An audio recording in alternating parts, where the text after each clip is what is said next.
सभी लोग कीर्तन के पीछे गाने के लिए प्रयत्न करना, ठीक है? हरे कृष्ण।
Jaya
ग्रंथराज श्रीमद्भागवतम की जय हो। श्रीमद्भागवतम रक्षा की जय हो। युग धर्म श्री हरिनाम संकीर्तन की जय हो। समवेत भक्त वृंद की जय हो। निताय गौर प्रेमानंदे हरि हरि बोल, हरि हरि बोल, हरि हरि बोल। हरे कृष्ण। तो सभी गुरु महाराज जब आए थे गुरुग्राम में, तो राजेश्वर गुरु को जानते हैं। राजेश्वर गुरु के पुत्र हैं राधा कृष्ण दास धर्माचार्य गुरु। उन्होंने शास्त्रों में बहुत स्टडी किए हैं, परम हासिल किए हुए हैं। काफ़ी समय से मेरे साथ उनकी मित्रता है। कलम ज्ञान में गुजरा जब मैं था उस समय से, तो काफ़ी समय से अनुरोध पूर्वक में करते हुए आज थोड़ी समय हमारे साथ बने हैं, तो उसके लिए हम बहुत आभारी हैं। तो और दूसरा चीज़ यह है कि हम चाहते हैं कि अभी उनके पास ऐसे समय है जितना हमारे पास यहाँ कोई गर्मी इतना हो रहा है, कोई ऐसी नहीं है, कूलर नहीं है, तो उनको रहना थोड़ा मुश्किल हो रहा है। यहाँ पर रहने पाएगा। इच्छा थी 7-8 दिन का सेमिनार अरेंज करने के यहाँ पर मंदिर में हो चुका है। तो जो भी है भगवान की जो भी इच्छा है वही होगा। और हमारा देश में सबसे पूजनीय कृष्ण कांति प्रभु जो कि चंडीगढ़ में इस्कॉन मंदिर में एक्स प्रेसिडेंट हैं, काफ़ी समय वो रह चुके हैं सेवा में। अभी वो पंचकूला और कई अलग जगह में प्रीचिंग करते हैं। कम से कम 1000 कंग्रेगेशन उनके हाथ में है। हरिनाम के प्रति बहुत श्रद्धा है, अटूट विश्वास है, और उनके बारे में उनको चर्चा करना में बोलने तक नाम का समय क्या हूँ बहुत समय ज्ञान में जितना समय बहुत ऊँचा स्तर पर बढ़ते हैं। जो भी है वो भी हमारा बीच में है। तो जो भी आज इस सत्संग कार्य में भाग लिए हैं वो भाग्यशाली हैं। आज के क्लास के बाद अगर आप भक्ति में उन्नति कर रहे हैं तो समझ लेना चाहिए कि वास्तव में वैष्णव की है। अगर भक्ति में डेवलप नहीं कर रहे तो इसके मतलब आपके संग नहीं हुआ क्यों ना। मैं तो चलो मेरा तो कोई ठिकाना नहीं है, लेकिन ऐसे वैष्णव जब आते हैं इनकी संग से तो भक्ति में उन्नति डेवलप होना चाहिए। तो राधा कृष्ण प्रभु बोलने के बाद कृष्ण कांति को कृष्ण बोलते थोड़ी देर हो सकता है, इसके लिए कोई ज़्यादा व्यक्तिगत होंगे जरूरी नहीं। तो अभी ध्यान से सभी सुनना। यहाँ प्रभु जी का जो लेक्चर्स हैं वो थोड़ी भाषा में वो जैसे समझ लो देवनागरी भाषा की थोड़ी ऊंचा स्तर की हिंदी है, संस्कृत मिला हुआ, लेकिन ध्यान से सुनने के लिए प्रयत्न करोगे। अब इतना दिनों से मेरा लेक्चर सुन रहे हैं, फिलोसॉफी पता है, ध्यान से सुनने के लिए प्रयत्न करोगे तो समझ में आएगा। ठीक है। और हमारा बीच में बाबा विद्यानगर से भक्त वरुण भी हैं, उन्होंने अभी बाबा विद्यानगर स्कूल में ज्वाइन किए हैं कुछ समय पहले। नहीं जब था मैंने उसमें स्टूडेंट थे। आप स्टूडेंट थे उस समय? चलो हरे कृष्ण।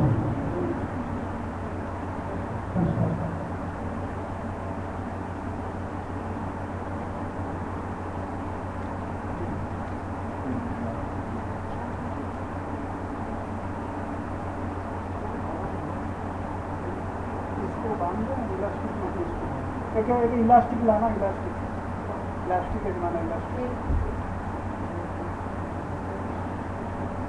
इसमें नहीं होगा, इलास्टिक कपड़े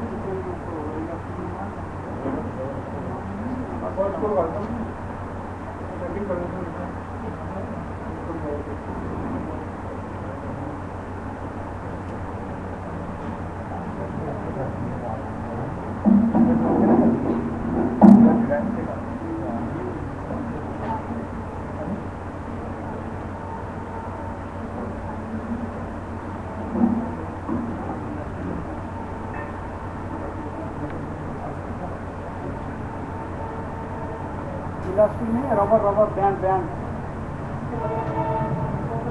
इसमें बालों में उधर होगा यार, उधर थोड़ी है।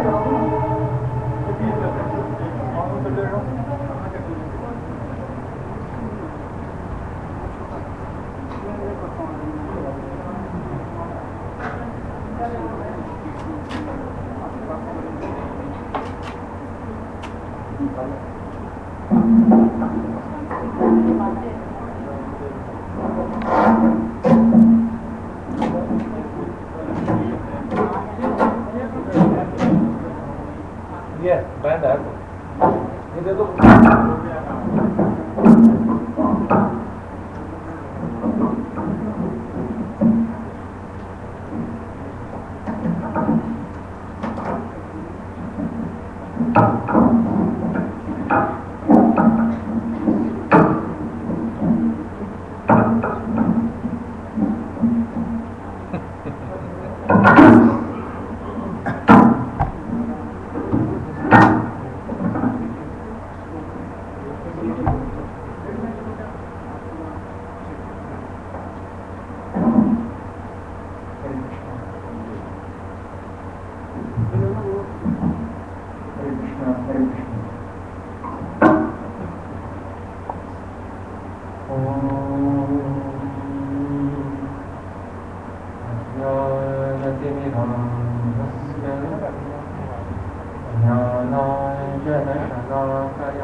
चक्षुरुन्मीलितं येन तस्मै श्रीगुरवे नमः।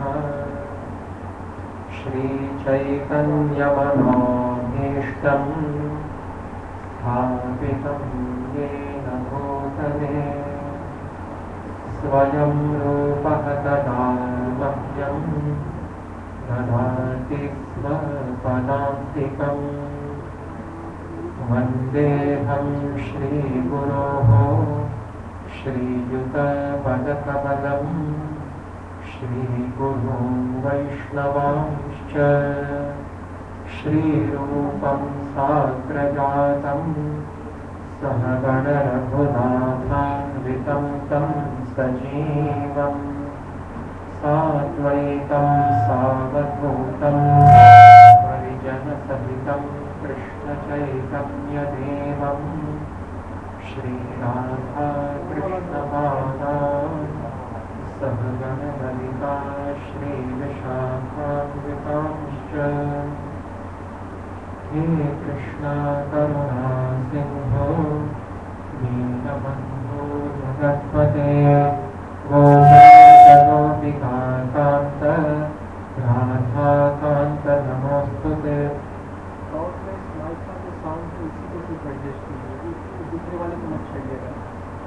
तप्त कांचन गौरांगी राधे वृंदावनेश्वरी वृषभानुसुते देवी प्रणमामि हरिप्रिये। वाञ्छाकल्पतरुभ्यश्च कृपासिन्धुभ्य एव च पतितानां पावनेभ्यो वैष्णवेभ्यो नमो नमः। श्रीकृष्ण चैतन्य प्रभु नित्यानंद श्री अद्वैत गदाधर श्रीवासादि गौरभक्तवृन्द। हरे कृष्णा कृष्णा कृष्णा हरे हरे हरे राम राम राम हरे हरे।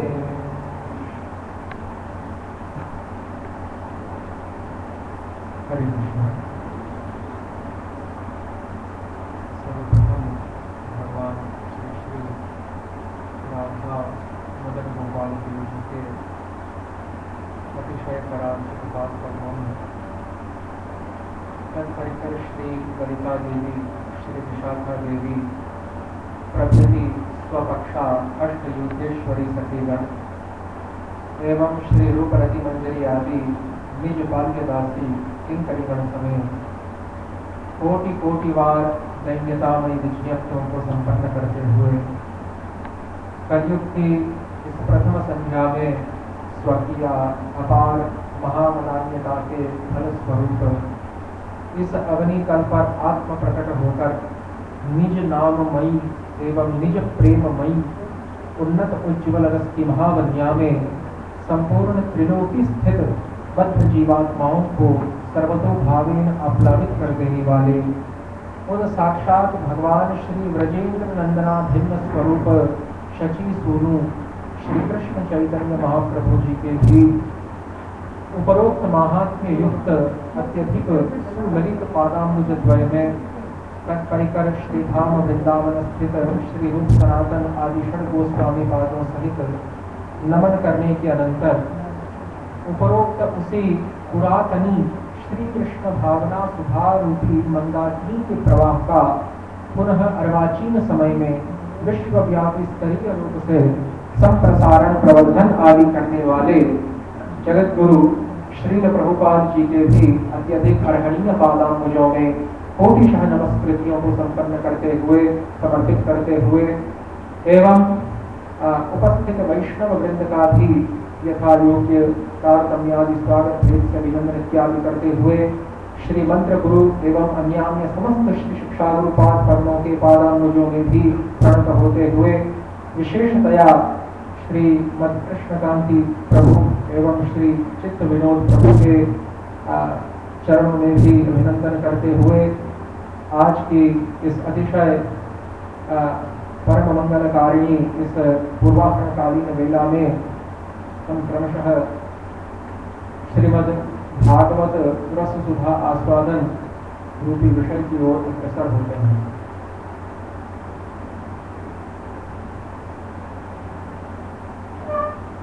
तो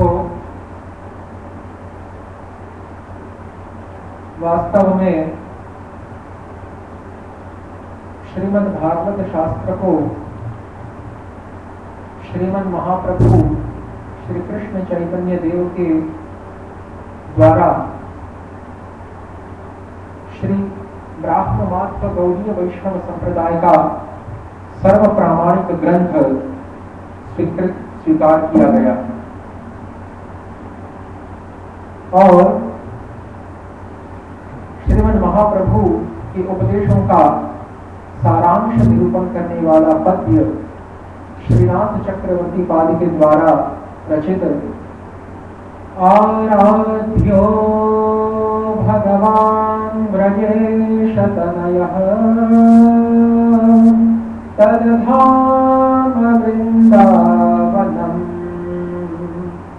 रम्या काचिदुपासना व्रजवधू वरगेण या कल्पिता श्रीमद्भागवतं प्रमाणममलं प्रेमापुमर्थो महान् श्रीचैतन्य महाप्रभोर्मतमिदं तत्रादरो नः परः। श्रीमद् महाप्रभु के मत में श्रीमद् भागवत शास्त्र ही आकर प्रमाण ग्रंथ है, निखिल प्रमाण चक्रवर्ती स्वरूप है, सर्वशास्त्र शिरोमणि के पद पर विराजित है। और इसी श्रीमद् भागवत शास्त्र रूपी म्लान रहित अथच अमल प्रमाण के द्वारा श्री भगवत तत्व तथा तत् संपर्कित संबंध अभिधेय प्रयोजन आदि तत्वों का जो वास्तविक यथार्थ ज्ञान है वह निरूपित हो सकता है, वर्णित हो सकता है।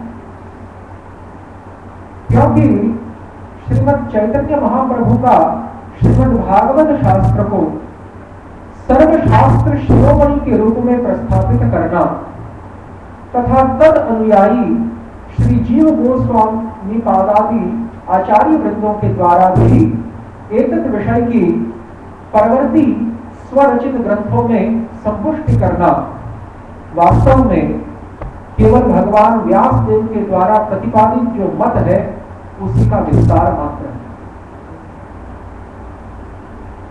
गरुड़ पुराण में सनातन वैदिक धर्म के प्रमुख आचार्य भगवान बादरायण के द्वारा ये कथित हुआ कि अर्थोऽयं ब्रह्मसूत्राणां भारतार्थ विनिर्णयः गायत्री भाष्य रूपोऽसौ वेदार्थ परिबृंहितः पुराणानां सामरूपः साक्षात् भगवतोदितः द्वादश स्कन्धयुक्तोऽयं शतविच्छेद संयुतः ग्रन्थोऽष्टादशसाहस्रो श्रीमद्भागवताभिधः।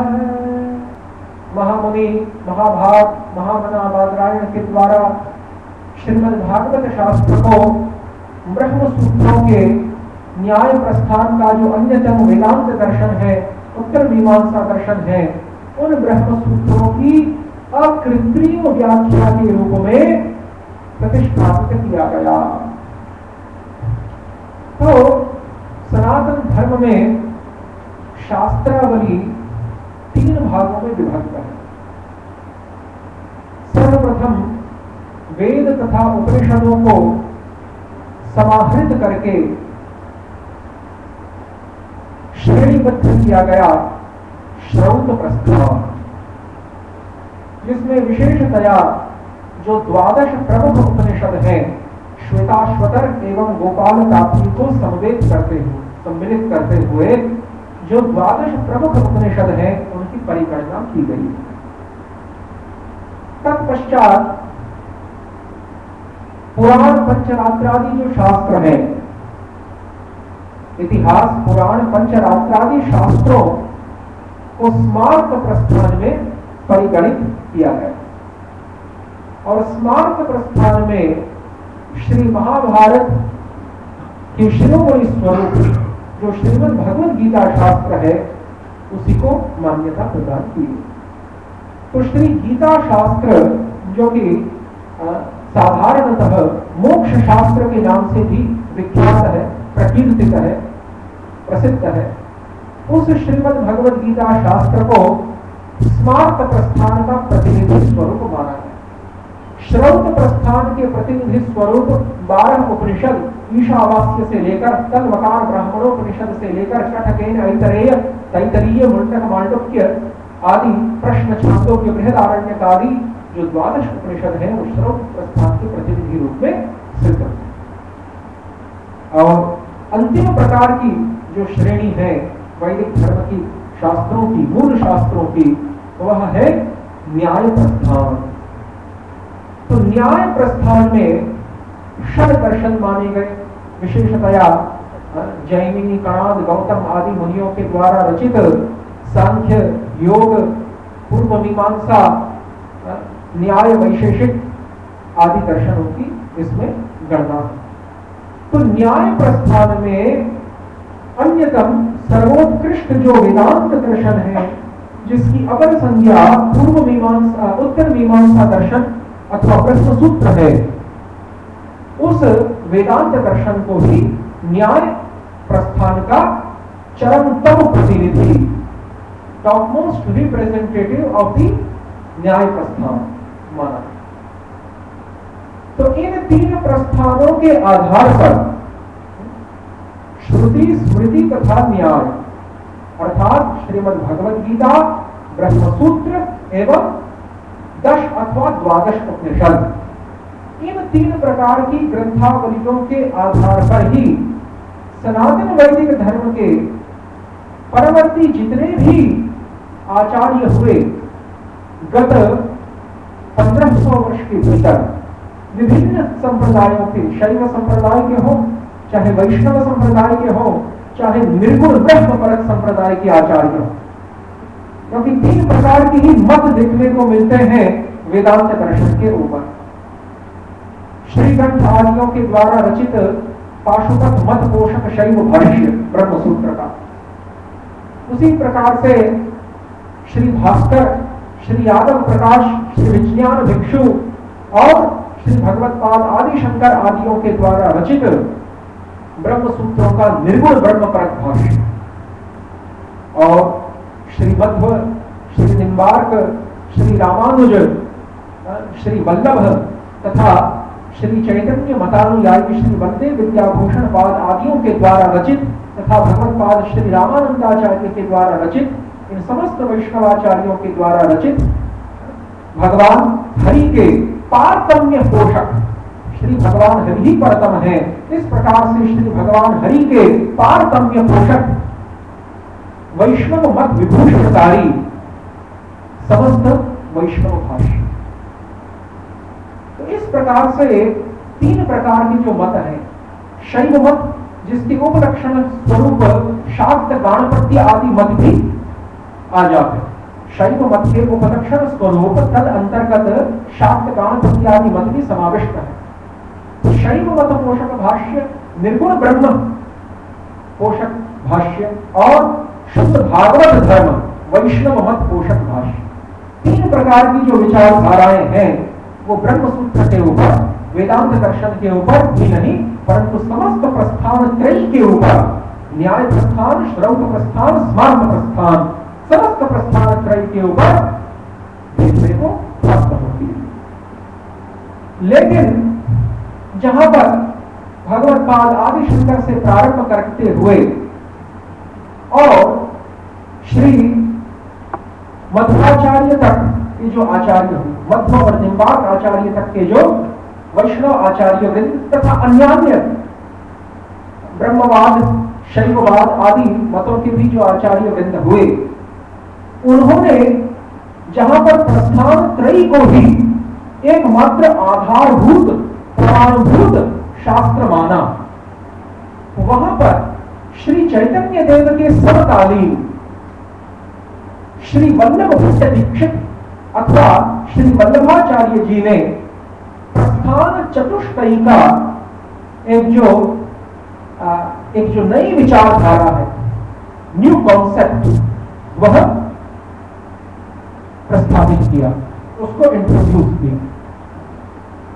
प्रस्थान चतुष्टयी में न्याय, श्रौत, स्मार्त आदि पूर्व के 3 प्रस्थानों के साथ एक नया चौथा प्रस्थान मिलाया गया, जिसको समाधि भाषा प्रस्थान नाम दिया गया पुष्टिमार्ग वल्लभ संप्रदाय में। और समाधि भाषा के द्वारा अभिप्राय क्या था, किसकी ओर संकेत किया गया था? भक्ति योगेन मनसि सम्यक् प्रणिहिते बले अपश्यत् पुरुषं पूर्णं मायां च तदपाश्रयाम् यया सम्मोहितो जीवः आदिया। तो भक्ति योग की विमल समाधि के द्वारा भगवान श्री बादरायण व्यास देव ने जिस श्रीमद् भागवत का साक्षात्कार किया,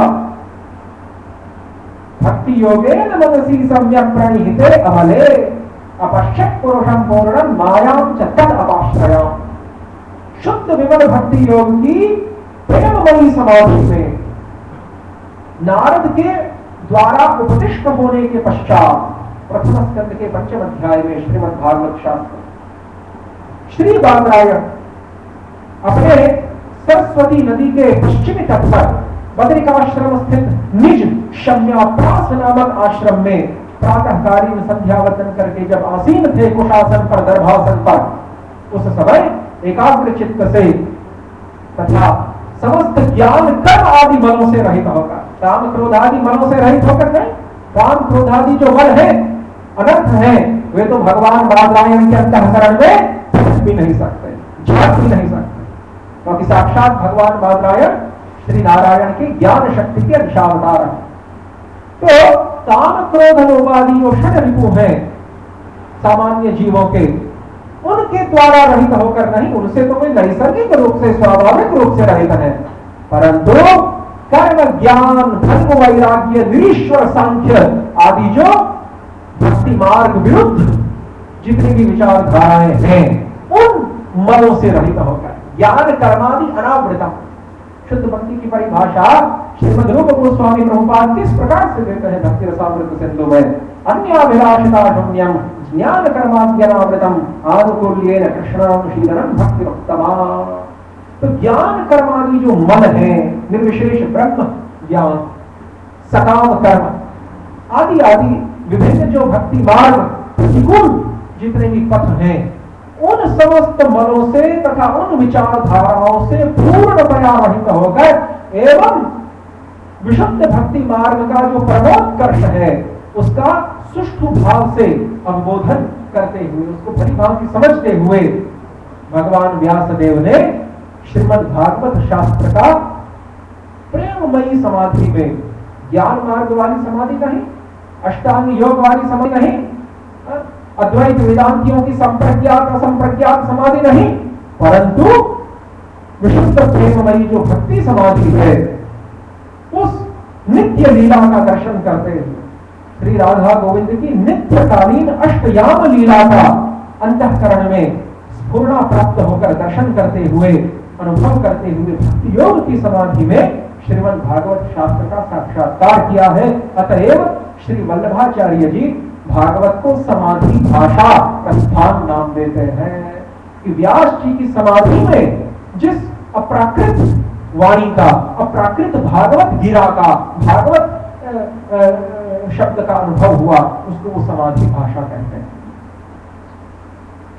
लेकिन यहां पर श्री चैतन्य मतानुयायी श्री जीव गोस्वामी पाद आदि प्रमुख गौड़ीय वैष्णवाचार्य वृंदों ने आपत्ति दर्ज कराई, raised an objection against this new concept of quadruple prasthanas and also they revolted against the old outdated concept of the trinity of prasthanas, triple prasthanas. प्रस्थान त्रयी का जो पुरातन वर्गीकरण था उसके विरोध में तथा प्रस्थान चतुष्टयी का जो नवीन वर्गीकरण श्री वल्लभाचार्य के द्वारा किया गया, इन दोनों के ही विरोध में श्रीमद् गौड़ीय वैष्णवाचार्यों ने विशेषतया श्री जीव गोस्वामी पाद ने आपत्ति दर्शाई अपने श्री तत्व संदर्भ में। किस प्रकार से आपत्ति दर्शाई? संकेत के द्वारा आपत्ति दर्शाई। क्योंकि देखिए, जो श्रौत स्वार्थ आदि जो पुराने जो 3 प्रस्थान थे, जिसमें गीता, ब्रह्मसूत्र तथा उपनिषदों का समावेश था, और जो आदि शंकर से लेकर भगवत्पाद रामानंद और निम्बार्क तक जो चले आए, उसमें श्रीमद् भागवत शास्त्र के लिए कोई स्थान प्राप्त नहीं है। गीता, ब्रह्मसूत्र एवं उपनिषद, श्रीमद् भागवत शास्त्र को उसमें प्राधान्य नहीं दिया गया।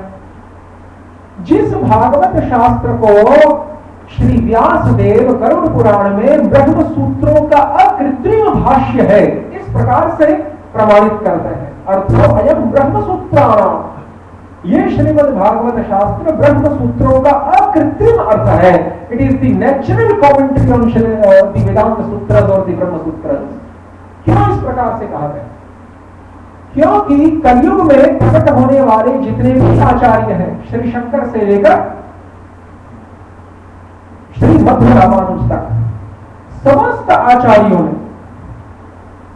अपने अपने निज मत पोषक भाष्यों की रचना ब्रह्मसूत्र आदि तीनों प्रस्थानों पर की।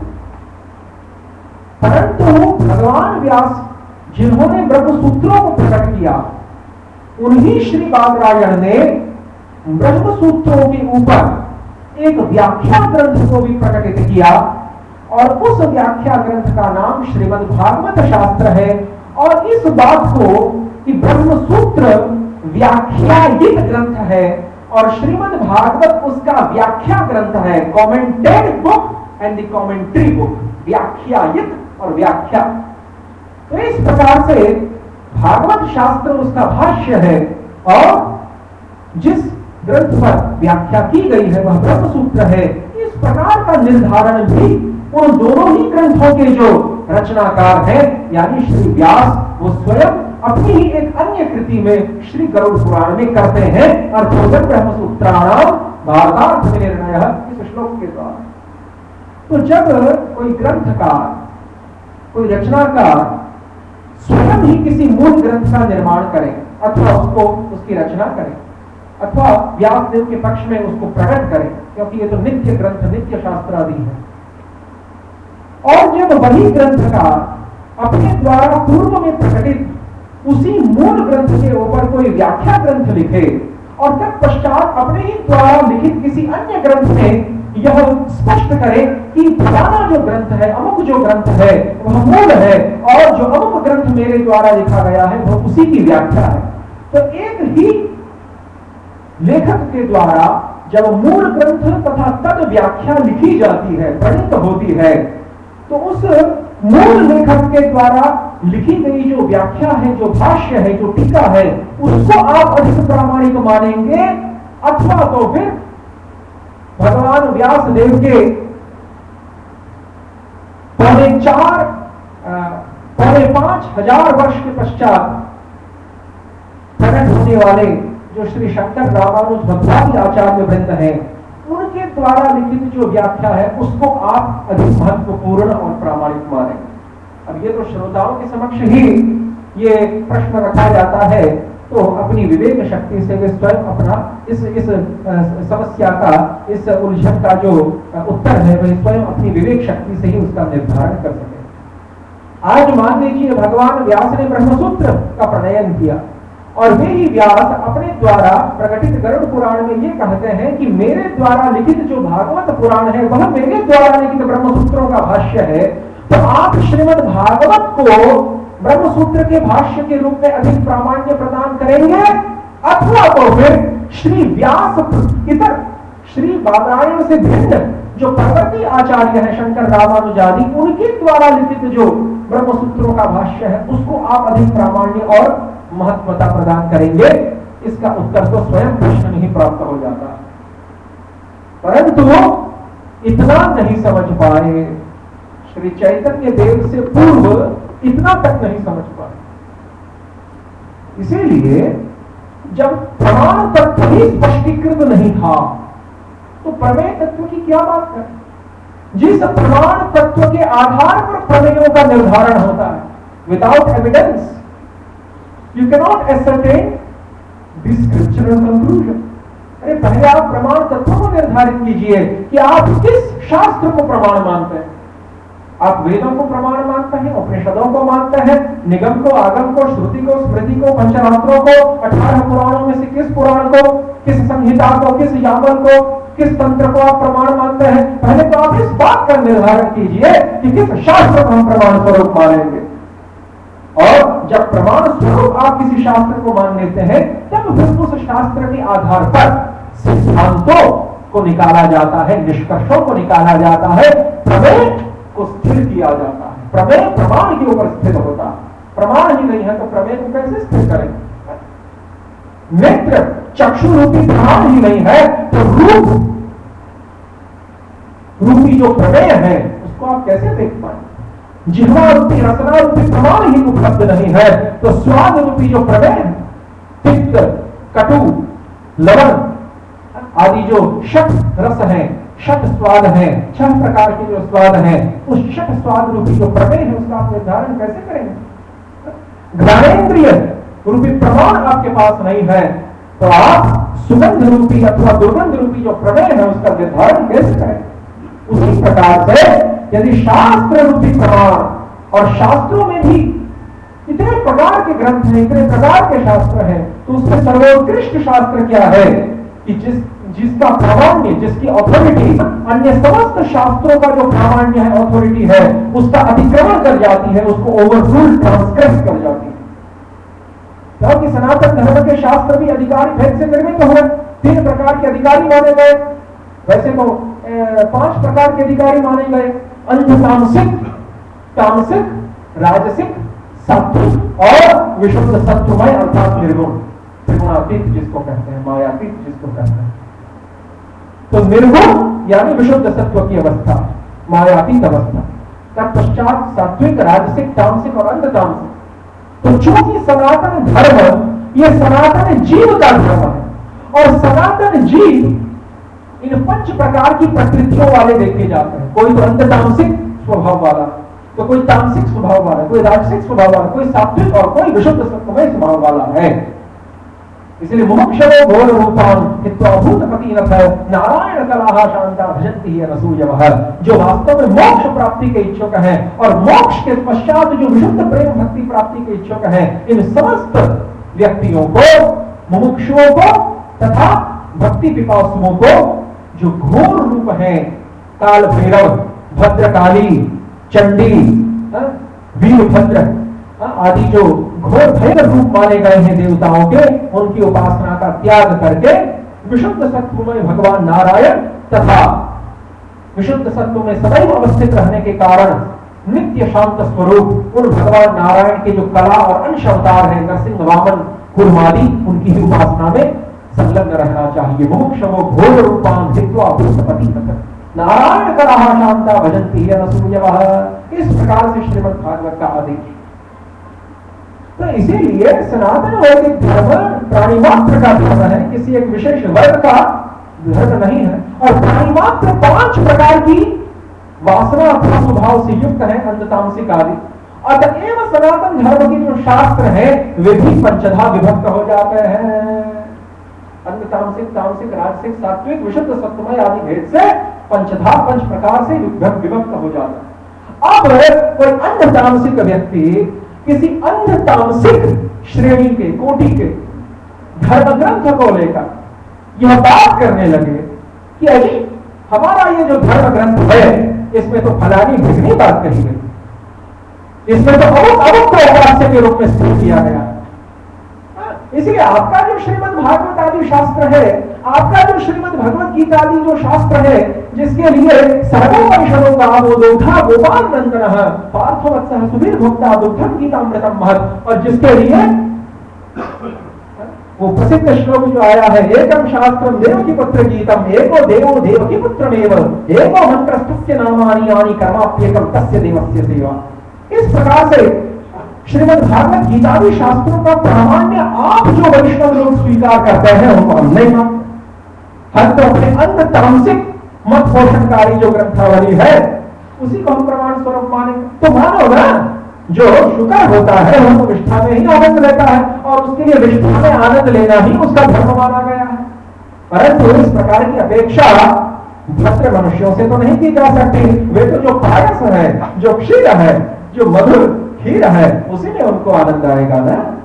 तो इसीलिए अंध तामसिक व्यक्ति के लिए भी धर्म है। क्यों यदि उनके लिए धर्म का निर्माण न किया जाए तो वे उच्छृंखल वृत्ति को प्राप्त हो जाएंगे। अरे यहां तक अंध तामसिक की बात जाने दीजिए, म्लेच्छ यवनादियों के लिए भी अलग से धर्म है और इसका समर्थन श्री भविष्य पुराण का प्रतिशत करता है, जहां पर मध्य पूर्व में स्थापित आधुनिक धर्म प्रणालियों की चर्चा हुई है। मैं नाम नहीं लेना चाहूंगा। मध्य पूर्व की जो रेगिस्तानी जमीन है उसमें उत्पन्न होने वाली जो नवीन धार्मिक प्रणालियां हैं, कोई तो 2013 वर्ष पहले उत्पन्न हुआ और कोई जो है करीब 1450 वर्ष पहले उत्पन्न हुआ है। तो इसीलिए इन धार्मिक प्रणालियों को जहां पर म्लेच्छ यवनादियों के धर्म के रूप में स्वीकार किया गया व्यास के द्वारा भविष्य पुराण के प्रति करो, तो इससे यह स्थिरीकृत होता है, इससे यह निश्चित निर्धारित होता है, निर्णीत होता है कि प्राणी मात्र के लिए धर्म है, म्लेच्छ यवनादियों के लिए भी अलग से धर्म का निर्माण है। और उसी प्रकार से जो आर्य सभ्यता वाले लोग हैं भारतवर्ष निवासी, उनमें भी फिर अंध तामसिक तामसिक आदि भेद से वैदिक धर्म 5 प्रकार का। तो इन कारणों से यदि कोई व्यक्ति तामसिक राजसिक अवर श्रेणी वाला, निम्न श्रेणी वाला कोई व्यक्ति अपने अपने स्वभाव तथा रुचि से मेल खाने वाला कॉरस्पॉन्डिंग धर्म ग्रंथ को उठा के ये कहने लगे, क्योंकि समशीला भजंती वही, भागवत कहता है समशीला भजंती वही है। ये जो उपासक है और उपास्य है वो प्राय में समान स्वभाव वाले होते हैं। उनका उपास्य भी तामसिक होता है और पिछाड़ी उपासक भी तामसिक होते हैं। और इधर जो भगवान विष्णु है वो भी विशुद्ध सत्वमय है और उनके जो उपासक है वो भी निर्गुण विशुद्ध सत्वमय है। जो राजसिक देवी देवता है उनके उपासक भी राजसिक है और वे उपास्य देवी देवता भी स्वयं राजसिक है। तो इसीलिए समशीला भजंती वही, जब एक दूसरे का स्वभाव मेल खा जाता है उपासक और उपास्य का, तभी उन दोनों के बीच में संबंध बैठता है। तो अतएव यदि कोई व्यक्ति अपने अपने निज रुचि के अनुसार किसी शास्त्र को उठाकर ये कहने लगे कि मैं जिस धर्म ग्रंथ में, जिस धर्म शास्त्र में मेरी आस्था है वही सर्वश्रेष्ठ है, और यहां तक कि विशुद्ध सत्व कोटि के अंतर्गत आने वाले गीता भागवत आदि जो शास्त्र हैं उनका प्रामाण्य कुछ भी नहीं है, तो ये दोषयुक्त बात होगी। हाँ, जब तक वो अपने अपने तामसिक राजसिक ग्रंथों के अनुसार आचरण करते रहे तो इससे हमें कोई परेशानी नहीं, इसमें हमें कोई आपत्ति नहीं। परंतु जिस समय वो ऐसा कहने लगे कि हमारे राजसिक तामसिक कोटि के जो धर्म ग्रंथ हैं वे आपके विशुद्ध सत्व वाली कोटि के धर्म ग्रंथों से भी ऊपर है, ज्यादा प्रामाणिक है, तब आपत्ति होगी और तब संग्राम में उनको पराभूत करना अनिवार्य हो जाए। नहीं तो क्या होगा कि सनातन वैदिक धर्म की जो बागडोर है इन अंध तामसिक राजसिक प्राणियों के हाथ में चली जाने पर जो विशुद्ध सात्विक धर्म है, जो भागवत धर्म है, जो वैष्णव धर्म है, वह खड़ा नहीं हो पाएगा, लड़ खड़ा जाएगा। तो इसीलिए भगवान व्यास देव ने मत्स्य पुराण में 18 पुराणों को 3 भागों में बांटा, 6 तामसिक, 6 राजसिक एवं 5 सात्विक और 1 विशुद्ध सत्वमय। और जो विशुद्ध सत्वमय है वो मायातीत होने के कारण, क्योंकि सत्वगुण भी माया का अंगभूत है, परंतु विशुद्ध सत्व की जो अवस्था है वो माया से अतीत है। तो श्रीमद् भागवत शास्त्र ही एकमात्र मायातीत ग्रंथ है। क्यों? क्योंकि साक्षात श्री ब्रजेंद्र नंदन श्याम सुंदर के जो 12 अंग हैं वे ही श्रीमद् भागवत शास्त्र के रूप में आत्म प्रकट है। इसीलिए उपनिषदों में एक स्थान पर यह कहा गया है कि 12 अंगो वही पुरुषः, वो जो पुरुषोत्तम भगवान है वो 12 अंग वाला है, 12 अंगो वही पुरुषः। और उसी पुरुषोत्तम श्री हरि के वे जो 12 अंग है तेनेयम वाङ्मयी मूर्ति प्रत्यक्षा वर्तते हरे। वह उनकी जो वाणीमयी मूर्ति है श्री पुरुषोत्तम हरि की, उस वाणीमयी मूर्ति श्रीमद् भागवत शास्त्र के 12 स्कंधों के रूप में वे ही 12 अंक प्रकटित है, प्रकाशित है, आलोकित है। इसलिए पुनः पद्म पुराण में श्री व्यासदेव को स्पष्ट करना पड़ा और ये कहना पड़ा कि पादौ यदीयौ प्रथम द्वितीयौ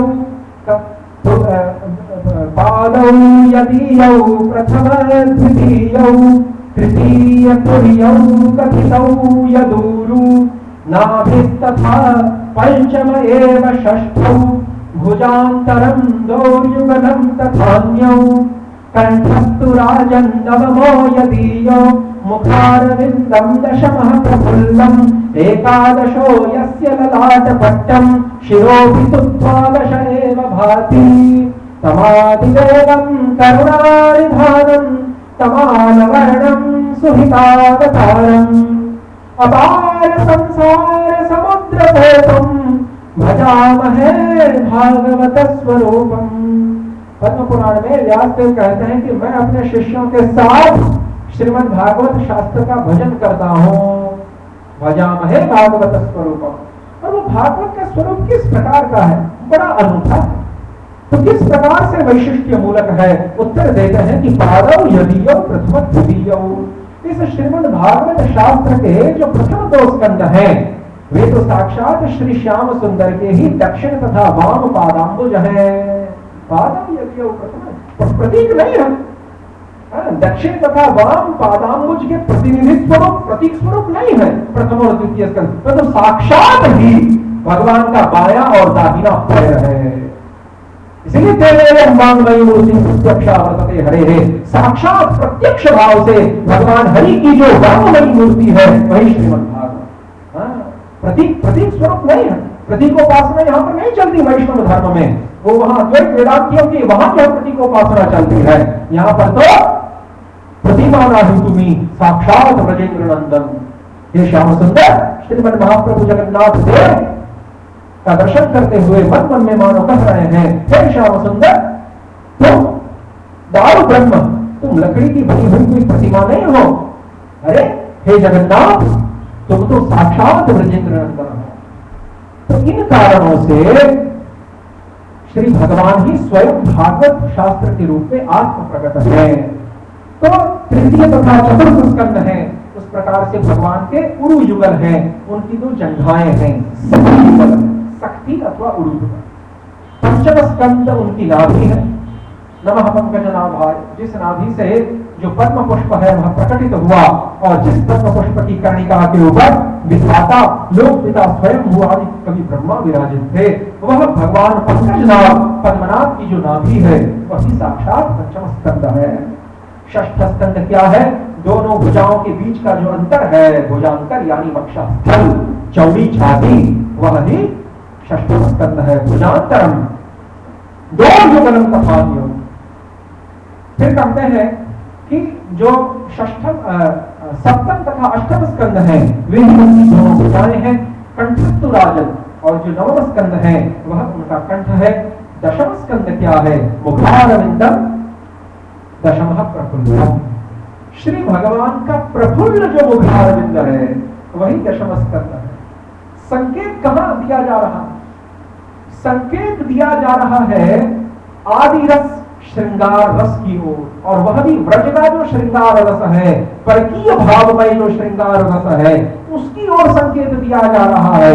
क्योंकि श्रीमद् भागवत शास्त्र भक्ति के जो 12 रस हैं, 12 values of transcendental devotional service, वो जो भक्ति के 12 अंग हैं वे ही श्रीमद् भागवत के 12 स्कंद हैं, जिस प्रकार से हमने कुछ दिन पूर्व सत्र में समझाया था। तो श्रीमद् भागवत शास्त्र भक्ति के 12 रस स्वयं होने के कारण, और श्री भगवान श्याम सुंदर के भी 12 अंग होने के कारण, जो श्रृंगार रस है वह श्री भगवान श्याम सुंदर के किस अंग के रूप में प्रकाशित होता है? कोई बता सकता है? उज्ज्वल लीलमणि में श्री रूप गोस्वामी पाद श्रृंगार रस श्री कृष्ण के मुखमंडल में अवस्थित है, ऐसा बताते हैं। और यहाँ पर पद्म पुराण में श्री बादरायण कहते हैं कि श्री कृष्ण का गोविंद देव का जो मुखमंडल है वह भी साक्षात दशम स्कंद है। और प्रफुल्ल मुखारविंद दशम प्रफुल्ल दशम स्कंद श्री हरि का प्रफुल्ल मुखारविंद है। इशारा कहाँ किया जा रहा है? इशारा श्री रास पंचाध्याय के उस श्लोक की ओर किया जा रहा है।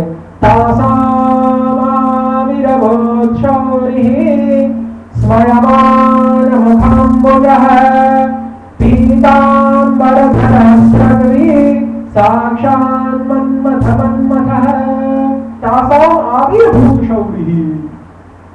शौरी भगवान श्री कृष्ण उन गोपियों के मध्यस्थ प्रकाशित हो गए रास लीला के प्रारंभ में। और क्या हुआ? गोपियों के मध्य में प्रकाशित हो गए, लेकिन क्या हुआ? तासाम आविर्भूत शौरिः स्वयमान मुखाम्बुजः, उनका जो मुखमंडल है वह मंद स्मित युक्त था, मधुर चित्रण से युक्त था। उनका मुखारविंद मंद स्मित युक्त था, मंद हास्य युक्त था। और यहाँ पे क्या कह रहे हैं पद्म पुराण में? मुखारविंदम दशम प्रफुल्लम, श्री हरि का प्रफुल्ल उल्लस जो मुखारविंद है।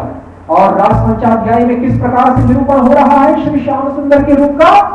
स्वयमान मुखाम्बुजः, जिनका मुख कमल मंद स्मित से, gentle smile, it is endowed with gentle smile, जिसका मुखमंडल मंद स्मित से युक्त है। इशारा है, संकेत है श्री श्याम सुंदर के कैशोर रूप की ओर, जो रास मंडल में गोपियों के साथ बस अब कुछ निमेषों के अनंतर रास क्रीड़ा को प्रारंभ करने ही वाला है, उस रूप की ओर। अर्थात श्रृंगार आदिवस्य अधिष्ठात्री देवता जो मदन गोपाल देव है, मदन मोहन देव है, षोडश वर्षीय अवस्था वाले, उन वृंदावन के कैशोर मूर्ति श्री श्याम सुंदर की ओर इशारा है, श्रृंगार की ओर इशारा किया है। और वही भागवत का दशम स्कंद मुखारविंदम दशमः प्रफुल्लम।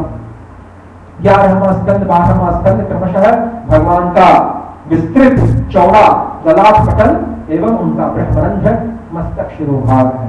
इस प्रकार से तमादिदेवम करुणा निधानम, आदिदेव भगवान जो वासुदेव है, करुणा की निधि है, वे भी तमाम वर्ण है, श्याम वर्ण है, तमाम वृक्ष की तरह। और तमाम वर्णन कहने से यहाँ पर वृंदावन विहारी की ओर संकेत किया गया, क्योंकि तमाल वृक्ष केवल व्रज में है, व्रज की परिधि से बाहर तमाल वृक्ष न द्वारका में है, न अयोध्या में है, न वैकुंठ में। तमाल वृक्ष की यदि अवस्थिति है तो केवल व्रजभूमि वृंदावन धाम में, व्रज लीला में ही तमाल वृक्षों का संदर्भ आता है। कदम तथा तमाल, ये दो वृक्षों का जो संदर्भ है, उल्लेख है, केवल वृंदावनीय लीला में ही हुआ है। इसीलिए जब पद्म पुराण में व्यास कहते हैं तमाल वर्णम सुहिता अवतार, तो तमाल वर्ण कहने से तमाल का अर्थ श्याम ही होता है, परंतु श्याम कहते हैं बरसाती मौसम के जो जलयुक्त काले काले मेघ होते हैं, उनको हमारे गुजराती में कहते हैं कारू डिबांग वालू। वो जो बरसाती ऋतु के जो काले काले मेघ होते हैं उनको श्याम कहा जाता है। और लेकिन यहाँ पर वो श्याम शब्द का उल्लेख नहीं हुआ, श्याम वर्णम। यद्यपि तमाल और श्याम एक ही अर्थ के सूचक है, लेकिन तथापि though they are denoting a synonymous definition, still the designation of tamal is preferred over the designation of Shyam in this verse of Padma Purana. तो श्याम वर्ण कहने के स्थान पर तमाल वर्ण क्यों कहा? क्योंकि यहाँ पर वृंदावन विहारी के रूप की ओर, स्वयं रूप गोविंद देव की ओर यहाँ पर संकेत है। तमाल वृक्ष केवल ब्रज लीला से संबंधित होने के कारण श्री कृष्ण को तमाल कहना, ये उनके वृंदावन विहारी के रूप की ओर ही एकमात्र स्पष्ट संकेत है, संसूचना है। तो इसीलिए तमाल वर्णम सुहितावतारम, अपार संसार समुद्र से तुम, तथा इस संसार रूपी जो समुद्र है उसके, जो कि अन्यथा अपार है, अन्य शास्त्रों के अवलंबन से यह अपार है, परंतु श्रीमद् भागवत शास्त्र के अवलंबन आश्रय से यह पार वाला हो जाता है, सीमा वाला हो जाता है, फिर इसको पार किया जा सकता है। अपार संसार समुद्र से तुम भजामहे भागवत स्वरूपम, ऐसे श्रीमद् भागवत का हम भजन ध्यान नमस्कार वंदन पूजन आराधन आदि करते हैं। ऐसा श्री व्यास का मत गरुड़ पुराण में, पद्म पुराण में, और गरुड़ पुराण में वही श्री व्यास देव कहते हैं कि अर्थो अयम ब्रह्मसूत्राणाम, ये जो श्रीमद् भागवत शास्त्र है वह ब्रह्म सूत्रों का अकृत्रिम अर्थ है। It is a natural commentary on the Vedanta दर्शन। नेचुरल क्यों कहा, अकृत्रिम क्यों कहा? क्योंकि एक ही जो लेखक है वो मूल ग्रंथ की भी रचना कर रहा है ब्रह्मसूत्र की, वह तद व्याख्या ग्रंथ की भागवत की भी रचना कर रहा है, और वह ये भी कह रहा है कि अमुक जो है मूल ग्रंथ है और अमुक उसका व्याख्या ग्रंथ है। इसीलिए उस संबंध का भी वही मूल ग्रंथ का स्पष्ट निर्देश कर रहा है। ऐसा नहीं है कि केवल जो है व्यासदेव जी ने भाष्य लिखा हो और ब्रह्मसूत्र लिखा हो और भागवत लिखा हो और दोनों के बीच का जो संबंध है व्याख्या और व्याख्यायित वाला, कमेंटेड और कमेंट्री वाला, उस संबंध को किसी और ने उजागर किया नहीं, उस संबंध को भी वो स्वयं उजागर कर रहे हैं, और वो भी अपनी निज कृति गरुड़ पुराण में। तो अब आप मुझे बताइए कि श्रीमद् भागवत शास्त्र को छोड़कर और अधिक प्रामाणिक ग्रंथ क्या हो सकता है? इसीलिए यहां पर अर्थयम ब्रह्मसूत्राणाम, जो न्याय प्रस्थान है, न्याय प्रस्थान का भी भाष्य भागवत है। और भाष्य ग्रंथ की विशेषता क्या होती है?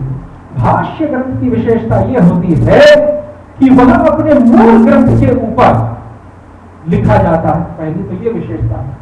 अन्य विशेषता यह है कि मूल ग्रंथ के आशयों को स्पष्ट करता है, उसके तात्पर्य का, उसके मर्मार्थ का वो स्पष्टीकरण करता है। जो भाष्य ग्रंथ है वह, जो मूल ग्रंथ के आशय अस्पष्ट है उसका स्पष्टीकरण व्याख्या में ही तो होता है ना। तो श्रीमद् भागवत ब्रह्मसूत्रों का अर्थ है, व्यासदेव मानो यही कहना चाहते हैं कि ब्रह्मसूत्र के तात्पर्य का निर्धारण भागवत करता है। What actually the Brahma Sutras are trying to proclaim, that is ascertained by Srimad Bhagavatam and none other. ये मानो व्यासदेव जी यहां पर कहना चाहते हैं।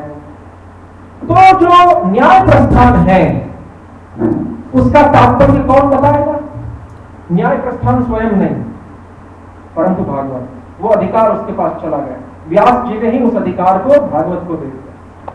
ब्रह्मसूत्र क्या कहना चाहते हैं? 540 सूत्रों वाला जो वेदांत दर्शन है, अथा तो ब्रह्म जिज्ञासा से प्रारंभ करते हुए अनावृत्ति शब्दा 540 सूत्रों वाला ये जो ब्रह्मसूत्र है, ये वास्तव में कहना क्या चाहता है? इसको कौन बताएगा? ब्रह्मसूत्र बताएंगे ना। व्यास जी ने उस अधिकार को खींच के पकड़ा दिया भागवत के हाथ में, भागवत उसका निर्धारण करे कि ब्रह्मसूत्र का तात्पर्य क्या। ठीक है, एक्सेप्ट। फिर इस पर संतुष्टि नहीं है, इसलिए व्यासदेव जी और अधिक कह रहे हैं कि अर्थोयम ब्रह्मसूत्र, क्योंकि यहाँ पर प्रतिपक्षी ये कहेंगे कि चलिए न्याय प्रस्थान का जो है तात्पर्य वही भागवत निर्धारित करें, परंतु श्रौत तथा स्मार्त प्रस्थानों का जो तात्पर्य है वह भागवत नहीं निर्धारित कर सकता। उपनिषद तथा गीता का जो तात्पर्य है वह भागवत नहीं निर्धारित कर सकता। तो इसके उत्तर में व्यासदेव जी कहते हैं भारतार्थ विनिर्णयः, श्री महाभारत जो है 1,00,000 श्लोकों वाला सबसे विशालतम ग्रंथ सनातन वैदिक धर्म के समूचे मूल साहित्य, क्योंकि 24,000 श्लोकों वाली तो वाल्मीकि रामायण हो गई, 1,00,000 श्लोकों वाला महाभारत हो गया, 18,000 श्लोकों वाला भागवत हो गया, और अन्य जितने भी पद्म पुराण 55,000 श्लोकों वाला हो गया, और जो स्कंद पुराण है 84,000 श्लोकों वाला हो गया। चारों वेदों को मिलाकर 1,00,000 मंत्र होते हैं। तो सर्वाधिक जो विशाल ग्रंथ है वो केवल महाभारत है, सनातन धर्म की मूल साहित्य। तो इस श्री महाभारत के संबंध में ऐसा कहा व्यास जी ने कि यह अन्य समस्त 17 पुराणों का सार है। अन्य समस्त जो 17 पुराण है उसका सार श्री महाभारत है, ऐसा व्यास जी महाभारत के आदि पर्व के प्रथम अध्याय में कहते हैं, प्रतिज्ञापूर्वक कहते हैं। तो अब जिस श्री महाभारत को व्यास जी 17 पुराणों के सार रूप में निर्धारित करते हैं, उसी श्री महाभारत के भीष्म पर्व में 25वें अध्याय से लेकर 42वें अध्याय तक के जो 18 अध्याय हैं वही साक्षात श्रीमद् भगवद गीता शास्त्र। भगवत गीता क्या है? कोई अलग से स्वतंत्र प्रकरण ग्रंथ थोड़ी ना। भगवत गीता महाभारत का ही तो अंग है।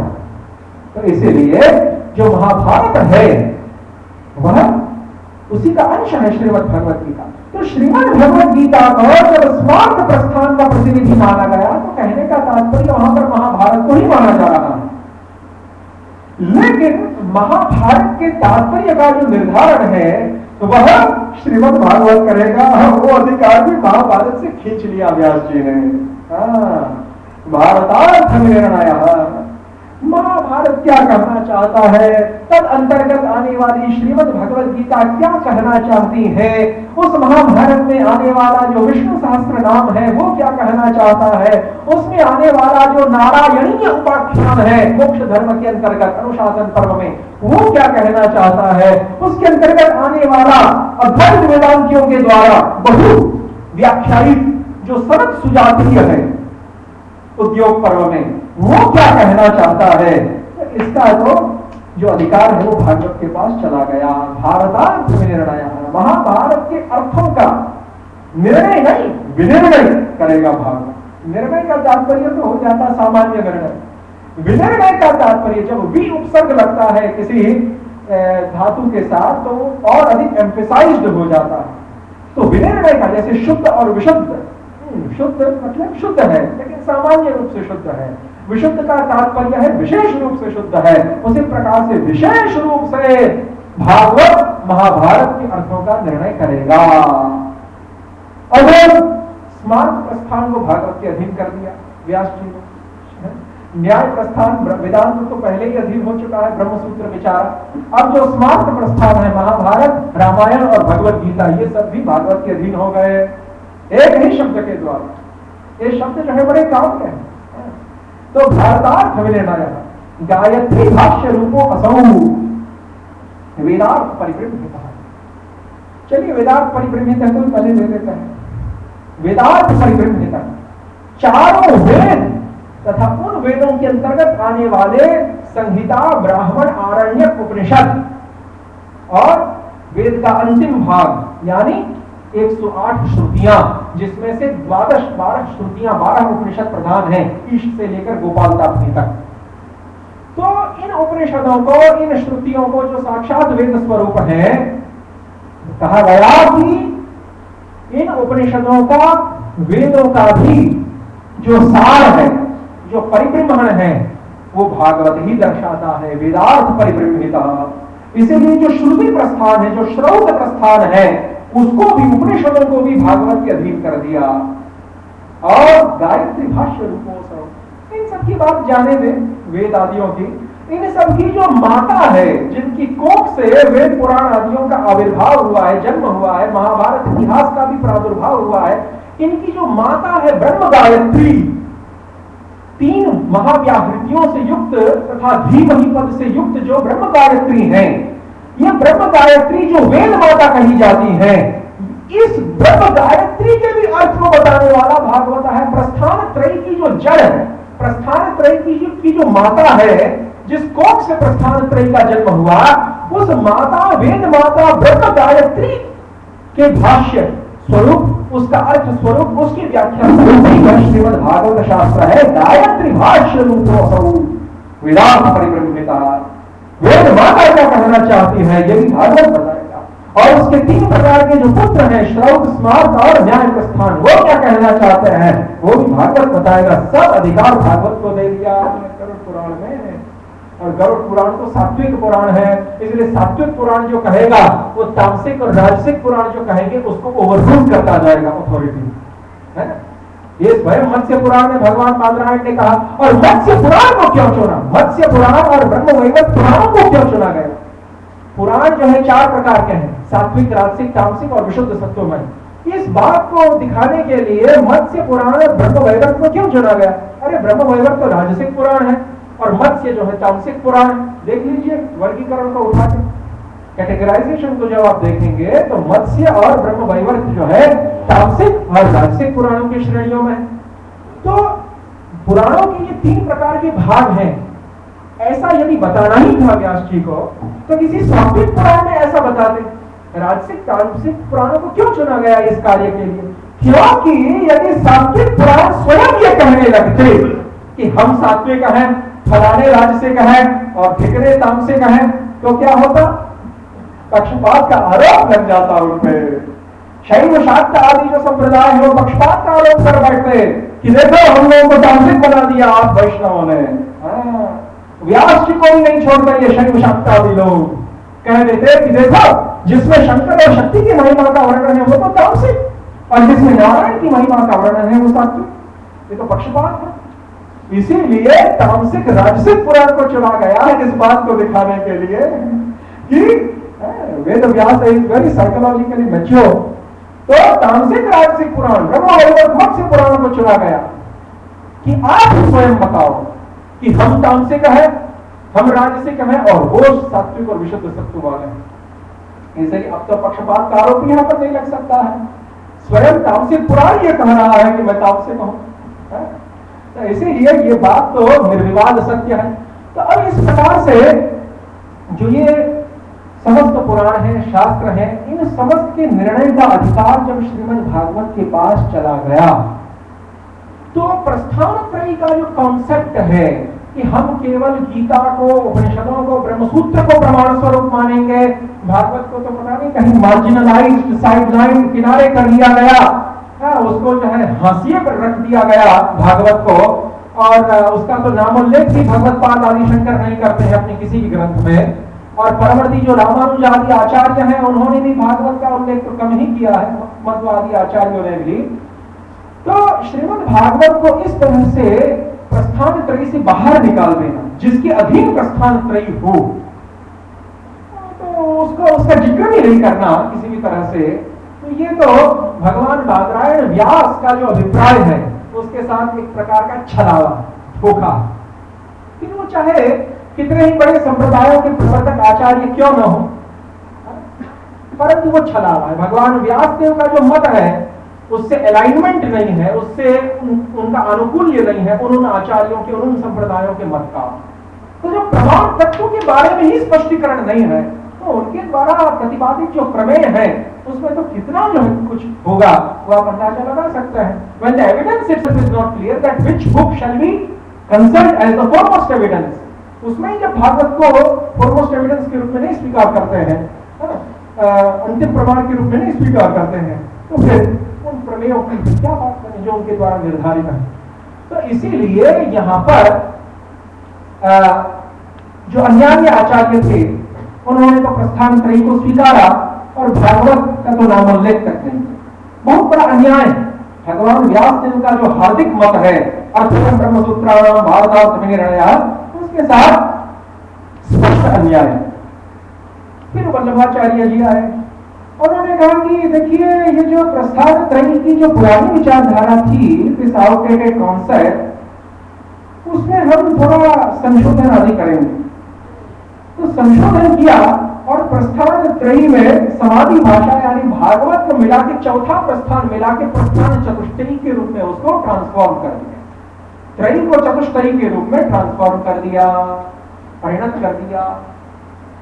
तो ये भी अन्याय है, गौड़ीय वैष्णव संप्रदाय इसको भी नहीं स्वीकारता। आप श्रीमद् भागवत को प्रस्थान त्रयी के अंदर रखकर प्रस्थान त्रयी को एनलार्ज करके प्रस्थान चतुष्टयी बना दो, ये भी अन्याय है। किस प्रकार से अन्याय? किस प्रकार से अन्याय? अन्याय इस प्रकार से है कि जिस श्रीमद् भागवत शास्त्र के अधीन अन्यान्य समस्त ग्रंथ है, शास्त्र है, यहां तक कि अन्य प्रस्थान त्रयी भी जिसके अधीन है, उपनिषद, गीता, ब्रह्मसूत्र आदि, उस भागवत को यदि आप चौथा मानेंगे तो क्या संदेश आप दे रहे हैं? What message are you trying to bring out? आप क्या संदेश दे रहे हैं? आप संदेश ये देना चाहते हैं कि चूंकि हमने श्रीमद् भागवत शास्त्र को चौथा प्रस्थान माना, इसलिए मानो हम ये कहना चाह रहे हैं कि श्रीमद् भागवत भी उन तीनों के समकक्ष है।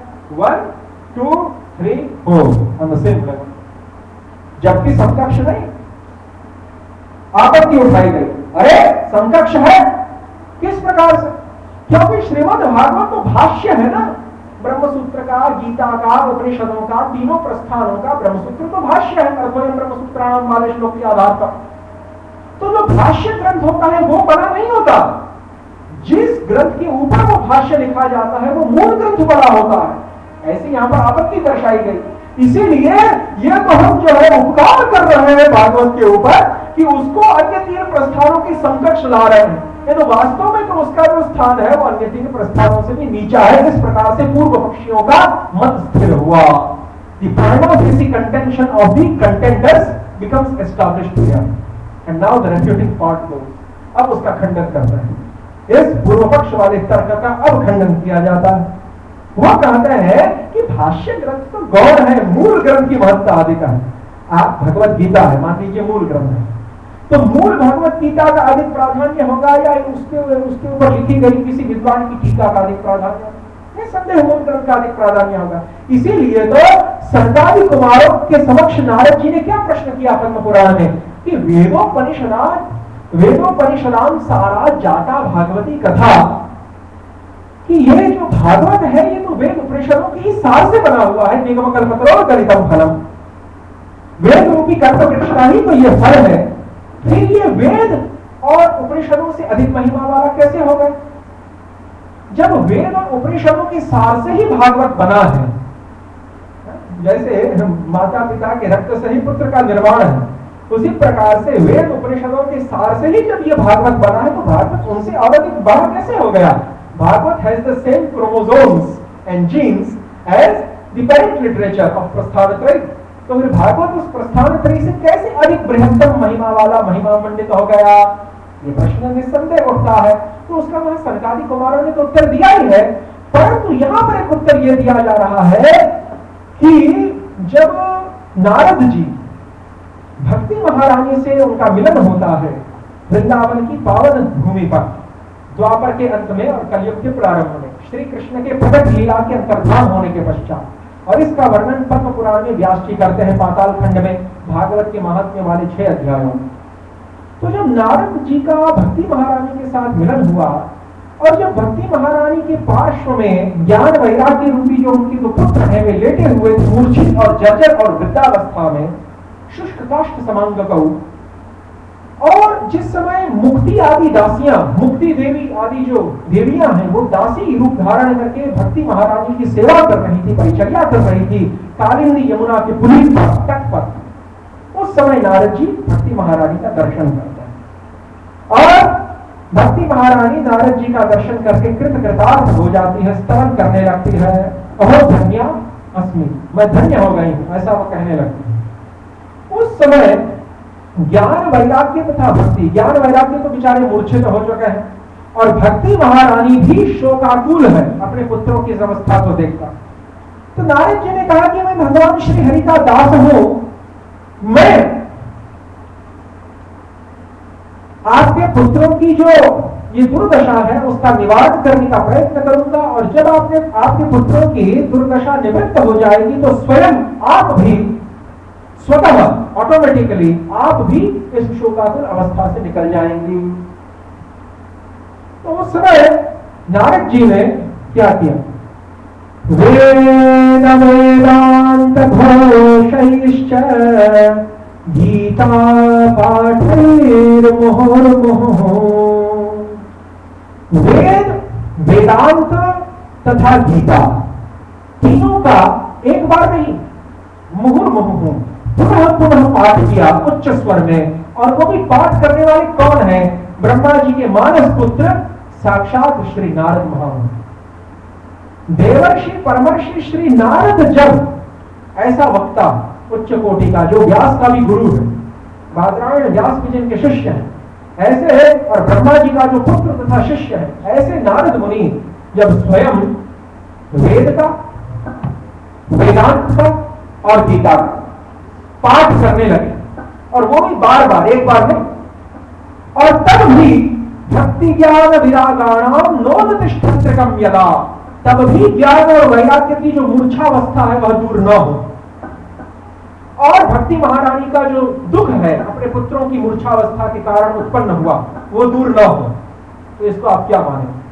फेलियर, अट्टर फेलियर, इसको आप पूर्णतया निष्फलता मानेंगे वेद वेदांत और गीता की। अब पकड़ में आ रही है। वेद किसको कहेंगे? वेद का तात्पर्य श्रौत प्रस्थान उपनिषद श्रुतियों से है। वेदांत का तात्पर्य किससे है? न्याय प्रस्थान से है, ब्रह्म सूत्रों से। और गीता का तात्पर्य किससे है? स्मार्त प्रस्थान श्रीमद् भगवद गीता से है। तीनों प्रस्थान आ गए कि नहीं? वेद वेदांत घोषयिश्च गीता पाठयन् प्रबोधितम् मुहुर्मुहुः। यहाँ पे दूसरा श्लोक भी है, उसमें मुहुर्मुहुः आया है और अगले वाले श्लोक में प्रबोधितम् आया है। भक्ति ज्ञान विरागाणां नोदतिष्ठत्रयम् यदा। तो जब वेद वेदांत और गीता प्रस्थान त्रय के पाठ से जब इनकी जो अवस्था है वो सुधरी नहीं जा सकी रंच मात्र भी, तो फिर और तो कोई उपाय बाकी रह ही नहीं जाता। तो इसका उत्तर देते हुए फिर क्या हुआ कि श्रीमद् भागवत का जब प्रवचन किया सनकादि कुमारों ने, सनकादि कुमार मुख्य वक्ता मुख्य श्रोता श्री नारद यजमान, और किनके लिए किया गया वह प्रवचन भागवत का? भक्ति ज्ञान वैराग्य की अवस्था को सुधारने के लिए। जब श्रीमद् भागवत का प्रवचन हुआ तो भक्ति ज्ञान वैराग्य तीनों ही अपनी उस मूर्छावस्था शोकावस्था में से बहिर्गत होकर बाहर निकलकर पुनः उल्लसित हो गए, परमानंदमय हो गए। तो जिस श्रीमद् भागवत के पास यह सामर्थ्य है, जो सामर्थ्य वेद वेदांत गीता प्रस्थान त्रय के पास नहीं है, उस श्रीमद् भागवत को केवल वो भाष्य स्वरूप है, इसलिए जो भाष्य ग्रंथ होता है वो मूल ग्रंथ के अधीन होता है, न कि मूल ग्रंथ भाष्य ग्रंथ के अधीन होता है। इस प्रकार का कुतर्क करके जो लोग भागवत को निम्न सिद्ध करना चाहते हैं उनकी बात खंडित हो गई। अरे भाष्य तो है ही तीनों प्रस्थानों का भागवत, लेकिन भाष्य से भी कुछ और अधिक है। तभी तो उन तीनों प्रस्थानों के बार बार जोर जोर से पाठ करने पर कुछ नहीं हुआ, और जब श्रीमद् भागवत का पाठ किया गया तो बहुत कुछ हो गया। इसीलिए श्रीमद् भागवत को चौथा प्रस्थान मानने से उसको अन्य तीन प्रस्थानों के समकक्ष मानना हो जाएगा। जो उसके साथ अन्याय है, जो उसका अपमान है, उसकी अवमानना अदर है। इसीलिए श्रीमद् भागवत को चौथा प्रस्थान नहीं मानते चैतन्य संप्रदाय के आचार्य। श्रीमद् भागवत को ही एकमात्र अंतिम प्रमाण मानते हैं जिसके अधीनस्थ प्रस्थान त्रय है। अभी तो श्री चैतन्य देव ने कहा कि शास्त्रम भागवतम प्रमाणमलम प्रेमापुमर्थो महान। बंगाली बहुत होशियार होता है। शास्त्रम भागवतम प्रमाणमलम प्रेमापुमर्थो महान। हम केवल जो है श्रीमद् भागवत शास्त्र को ही एकमात्र प्रमाण मानेंगे, प्रस्थान त्रयी को भी नहीं। प्रस्थान त्रयी उसके अधीनस्थ होगी तभी महात्म्य को प्राप्त होगी। ये लोग अपने पात्र को संदर्भ में कहते हैं कि हम श्रीमद् भागवत के वचनों का उद्धरण नहीं, कहते हैं कि हम अन्यान्य जो शास्त्रों के वचन है, अन्यान्य जो पुराण है, महाभारत है, रामायण है, संहिताएं हैं, वेद उपनिषद है, हम अन्यान्य शास्त्रों के वचनों का उद्धरण जो हमारे इस शक संदर्भ में देंगे वो श्रीमद् भागवत के द्वारा कही हुई बात का समर्थन करने के लिए नहीं देंगे। क्या? क्योंकि भागवत को अन्य किसी भी शास्त्र के समर्थन की आवश्यकता नहीं है। It is an autonomous entity guiding all others. ये तो प्रमाण चक्रवर्ती है, प्रमाण शिरोमणि है, सार्वभौम सम्राट है। ये तो अन्य समस्त जो है उसके मंत्री अमात्य सेवक के तुल्य है, अन्य जितने भी शास्त्र हैं। तो हम श्रीमद् भागवत के द्वारा कही हुई बात को सिद्ध करने के लिए, प्रमाणित करने के लिए अन्य शास्त्रों का यहाँ पर उदाहरण नहीं देंगे। हम जो अन्य शास्त्रों का यहाँ पर उदाहरण दे रहे हैं वो किसी और अभिप्राय से दे रहे हैं, भागवत के प्रामाण्य को सिद्ध करने के लिए नहीं। भागवत तो स्वतः सिद्ध है। तो इसीलिए कहने का तात्पर्य ये निकलता है कि भागवत को उन तीन प्रस्थानों के समकक्ष करना, चौथा प्रस्थान बनाना, ये भी घोर अन्याय है। और प्रस्थान त्रयी को ही अंतिम प्रमाण मानना, भागवत का नामोल्लेख तक कहीं न करना, ये तो घोर अन्याय है ही। तो प्रस्थान त्रयी, प्रस्थान चतुष्टयी दोनों की जो विचारधाराएं हैं वो वास्तव में भगवान वेद व्यास के हार्दिक अभिप्राय के प्रतिकूल है। प्रश्न होता यदि ऐसा है तो जो श्री वल्लभाचार्य जी हैं जिन्होंने प्रस्थान चतुष्टय का ये विचार दिया, वो तो साक्षात शुक मुनि के अवतार है। और ऐसा कवि कर्णपुर गोस्वामी जी कहते भी हैं अपनी गौर गणोपदेश दीपिका में कि भट्टो द्वैपायनात्मजः, ये जो वल्लभ भट्ट वल्लभाचार्य है, ये कृष्ण द्वैपायन बादरायण के पुत्र साक्षात शुक ही है जो गौर लीला में प्रकट हुए हैं। तो जब शुक मुनि के अवतार है तो वो भागवत को जो महात्म्य प्रदान करना चाहिए था उन्हें, उस प्रकार का महात्म्य को क्यों नहीं प्रदान कर पाए? जिस प्रकार से गौड़ीय वैष्णवाचार्यों ने किया, एकमात्र भागवत को विमल प्रमाण मानते हुए श्रीमद् भागवतम प्रमाणमलम। और भागवत भी स्वयं यही बात कहता है कि श्रीमद् भागवतम तत् शुद्धम विमलम विशोकम अमृतम सत्यम परम धर्मम, उस श्लोक में। तो उत्तर यह दिया जाता है कि श्री शुक मुनि को भागवत की वास्तविक महिमा के बारे में ज्ञान था, लेकिन तथापि जब तक अंधकार न हो तब तक प्रकाश की प्रशंसा आप कैसे कर पाएंगे? जब तक अंधकार न हो तब तक आप प्रकाश की जो महत्ता है, उसकी जो उपादेयता है, उसको आप कैसे समझ पाएंगे? जब अंधकार हो, धीर हो, तभी तो आप प्रकाश की महत्ता को समझ पाएंगे। तो उसी प्रकार से थोड़ा बहुत भी जब तक अंधकार न रहे, ये भागवत को अन्य तीन प्रस्थानों के समकक्ष रखना प्रस्थान चतुष्टयी में, ये जो थोड़ा बहुत अंधकार है यहाँ पर, तो जब तक थोड़ा बहुत अंधकार न हो तब तक गौड़ीय वैष्णव संप्रदाय के द्वारा श्रीमद् महाप्रभु चैतन्य देव के द्वारा प्रकाशित जो पूर्ण सूर्य रूपी गौड़ीय सिद्धांत है, उसकी महत्ता को आप कैसे समझ पाएंगे? इसीलिए जानबूझ करके श्रीमद् महाप्रभु के परिकर होते हुए भी और विष्णु स्वामी संप्रदाय के आचार्य होते हुए भी और सुखदेव मुनि के अवतार होते हुए भी वल्लभाचार्य जी जो 100% जो विशुद्ध सिद्धांत है उसको जानबूझ करके नहीं बताते हैं, परंतु उस 100% जो विशुद्ध सिद्धांत है उससे थोड़ा सा मेल खाने वाला आभास की अवस्था वाला जो सिद्धांत है प्रस्थान चतुष्टयी का, उसको बताते हैं। कम से कम इतना तो अच्छा किया कि जब जिस भागवत का नामोल्लेख तक नहीं करते थे रामानुज मध्व शंकर आदि आचार्य, केवल प्रस्थान त्रयी को ही सब कुछ मानते रहते थे, उसमें थोड़ा परिवर्तन करके भागवत के लिए भी एक स्थान बनाया। इतना तो अच्छा किया वल्लभाचार्य जी ने, लेकिन जो वास्तविक सिद्धांत है वो श्रीमद् महाप्रभु और उनके पार्षदों ने, जीव गोस्वामी पाद आदियों ने प्रकाशित किया भगवान वेद व्यास के हार्दिक अभिप्राय के अनुकूल होकर।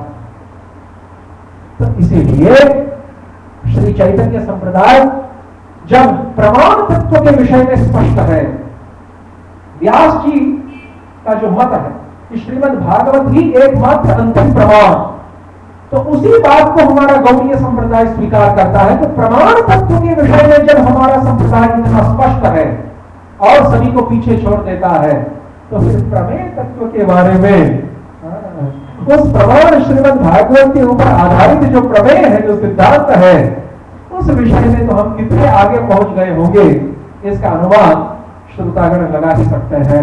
हरे कृष्ण कृष्ण कृष्ण हरे हरे, हरे राम राम राम हरे हरे।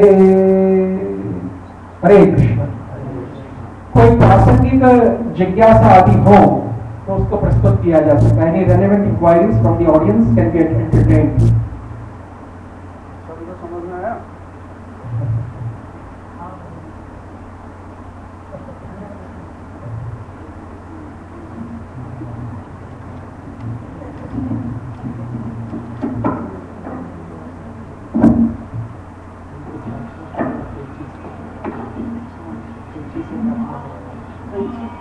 कैंची या चाकू? चाकू का ना? चाकू ढाओ, चाकू।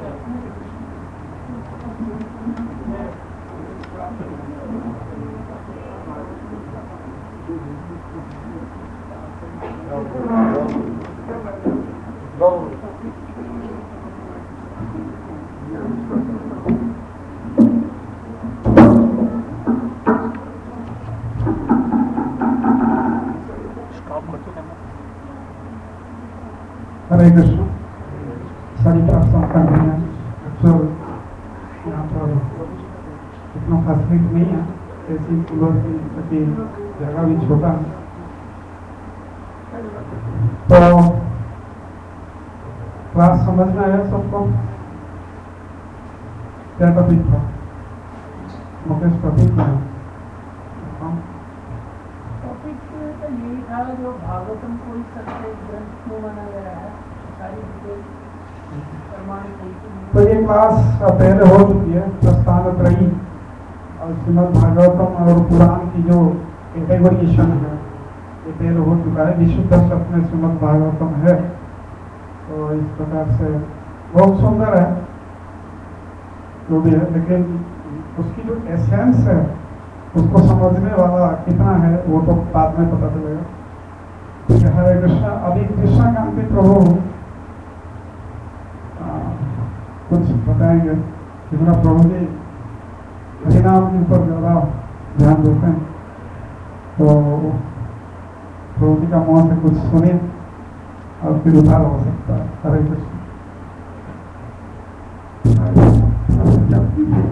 हरे कृष्णा कृष्णा कृष्णा हरे हरे, हरे राम राम राम हरे हरे।